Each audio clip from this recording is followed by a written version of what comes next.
Para quem está chegando aqui pela primeira vez, eu sou a Aline, sou especialista em gestão industrial há quase 18 anos e esse é meu propósito aqui, preparar você, te ensinar a você trilhar os caminhos aí da sua gestão e poder fazer isso de uma maneira muito mais confiante e muito mais segura. Aline, como que você faz essa mágica, né? Como é que a gente faz isso?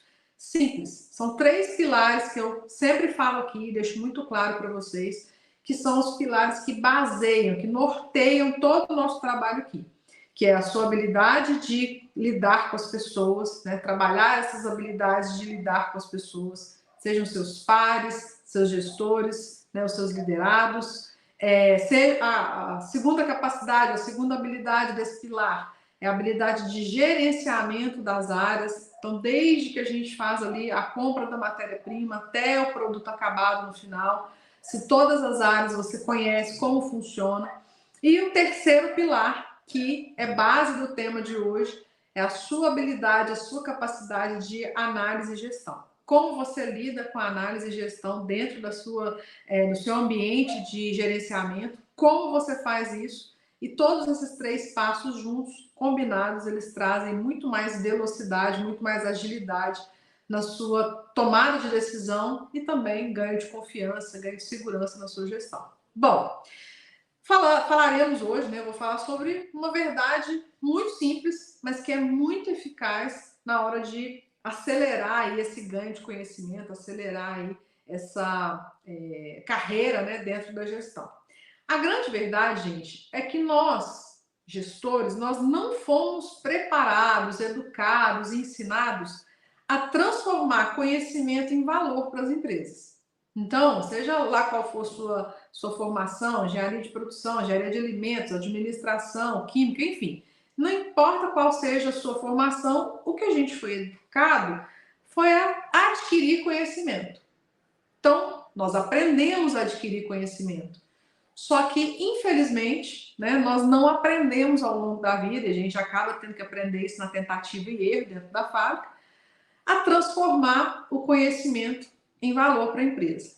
Essa é a grande verdade. Se você que quer se transformar em um gestor mais confiante e seguro e mais rapidamente, pode ir por esse caminho, que eu tenho certeza que isso vai acontecer muito mais rapidamente. Se você consegue ou aprende a transformar conhecimento em valor para a empresa. E essa é a nossa missão aqui, né? Por isso que eu estou aqui toda semana falando com vocês quais são os caminhos, quais são os passos que a gente tem que dar para transformar conhecimento em valor agregado, em valor que realmente dá resultado e que leva essa empresa, leva a sua carreira para um outro patamar. Bom, Aline, mas o que é transformar efetivamente esse conhecimento em valor? Então, a gente só consegue realmente transformar um conhecimento em valor quando a gente realmente gera resultado através daquele conhecimento. Por exemplo, a gente faz um treinamento sobre indicadores. Então, você vai lá, faz um treinamento, aprende como fazer os indicadores, como implementar os indicadores. Ele só vai gerar resultado à medida que você colocar em prática e começar a tomar decisões e ações com base nele. Antes disso, você pode estar ali na primeira etapa, né? Calculando os indicadores, avaliando os cenários. Ok, você já vai ter um ganho só de enxergar primeiramente os números. E aí, gente, tem um segundo nível, que é esse nível que interessa para nós. É não apenas colocar em prática, é gerar realmente decisões com base neles. Continuando no exemplo, a gente fez lá os indicadores, colocou os indicadores claros, né, dentro de uma reunião, né, da sua gestão mensal. E aí, mensalmente, a gente faz a análise, faz o preenchimento. Só que agora a gente, ao invés de só analisar, ao invés de só apresentar os números, a gente faz análise.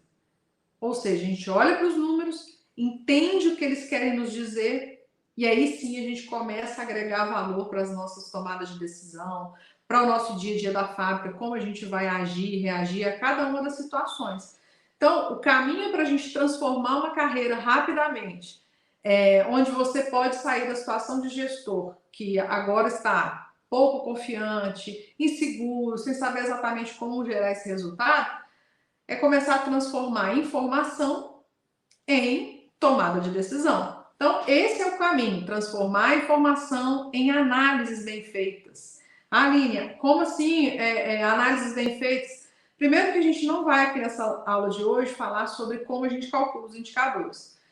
Só, gente, que a gente precisa entender o quanto fazer uma boa leitura de indicadores, uma boa leitura de números, ela vai alavancar a nossa carreira e fazer isso acontecer muito mais rapidamente. Por que é uma oportunidade falar disso? Hoje, inclusive, eu visitei duas empresas e vocês não têm ideia do quão carente os empresários estão de gestores que saibam fazer análises do jeito certo.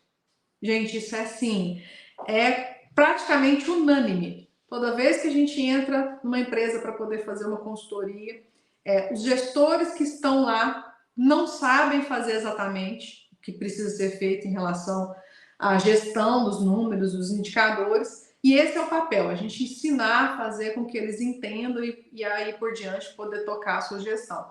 Então, grande parte dessa oportunidade vem de de muitas pessoas não saberem como fazer isso. Ah, Aline, a empresa até tem os indicadores já definidos, só que eu olho para eles e não sei tirar nada de lá. Eu não sei avaliar como as coisas acontecem.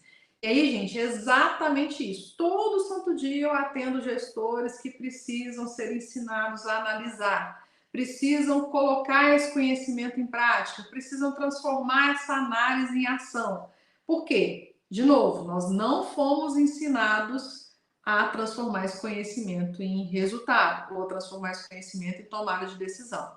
Isso, gente, tem a ver com uma herança que é lá do começo do negócio. Então, imagina, o dono começou ali, ele, os familiares e algumas pessoas começaram o negócio.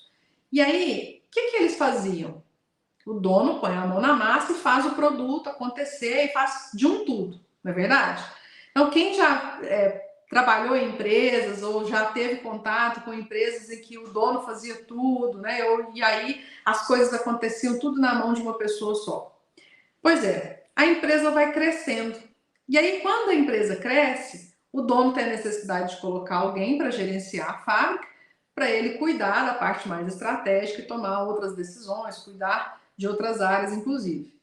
E aí a gente recebe, enquanto gestor, uma área de produção completamente viciada, né? Viciada em quê? Em ter um gestor, em ter uma pessoa ali que faz tudo, faz do ponto de vista de pegar e colocar a mão na massa mesmo, e que não treinou as pessoas a pensar. Quantas vezes a gente entra para um processo produtivo, que a gente entra para uma fábrica, que as pessoas não foram exigidas ou treinadas a pensar, elas estão tão no automático ali fazendo as coisas do dia a dia, me lembra muito tempos modernos, né, do Chaplin. As pessoas estão tão no automático no dia a dia, quando você pergunta alguma coisa para elas, nossa, não sei, peraí, tem que perguntar para o fulano. Por quê? Não treinou, não foi ali estimulada a fazer o trabalho pensando naquilo que podia ou não fazer, ou precisa ou não fazer. Então a gente recebe uma área produtiva desse jeito, né? Viciada com alguém pensando por eles o tempo inteiro, tomando decisões por eles o tempo inteiro. Só que aí, gente, a gente chega numa fábrica dessas, né, com esse tipo de rotina, com esse tipo de vício, e a gente também não sabe tirar dessa condição. E aí a gente acaba se envolvendo, acaba se tornando parte dessa rotina viciada. E o que acontece?